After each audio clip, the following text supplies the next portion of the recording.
Unit 1 व्याकरण शिक्षण सामान्य उद्देश्य। व्याकरण एक वस्तुनिष्ठ पाठ। ताहार प्रयोग केवल संस्कृत शृंखलीकरण नुहे बरं पदर सादृश्य सहित पद प्रयोग विवेचना कराए। वर्ण साम्य, शब्द साम्य, तद अनुरूप क्रियापद प्रयोग तथा प्रासंगिक रूप धारा को नहीं व्याकरण शास्त्र पठन और प्रयोग उपरे गुरुत्व देवा विधेय।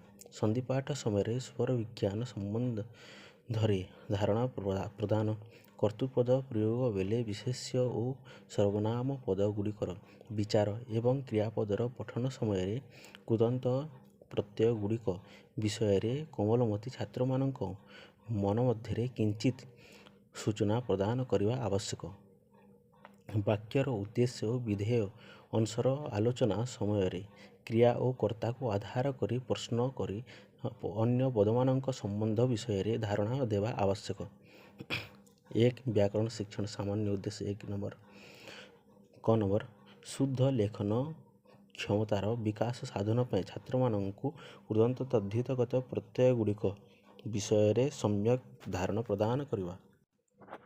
ख शुद्ध पठन निमंते गुरु लघु और संयुक्ताक्षर रही वाक्य गुड़िकर शुद्ध उच्चारण सामर्थ्य वृद्धि सहित कौशल प्रदान करवा। ग कौनसी वाक्यर योग्यता आसक्ति इत्यादि को पूर्व भागे रखी पूर्वापर संबंध और पारस्परिक संपर्क विषय प्रसंग लेखन।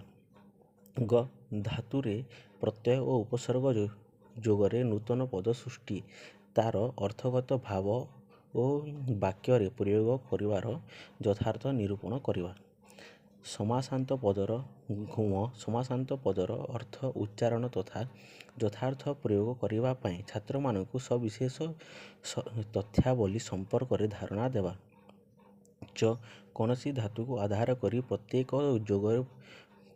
जोगरे पदार्थगत व्यवहार उपरे गुरुत्वारोप करवा।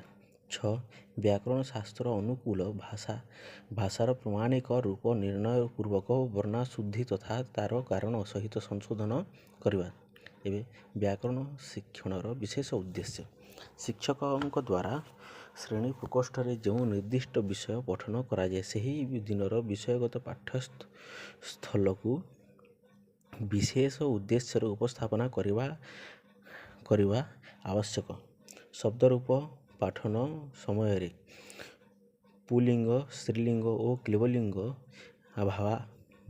भावधारा को पूर्व भाग रखी तापर सुस्वर स्वरवर्णर अकार आदि क्रमर पाठन करागले तार अत्यंत सुफल हुए।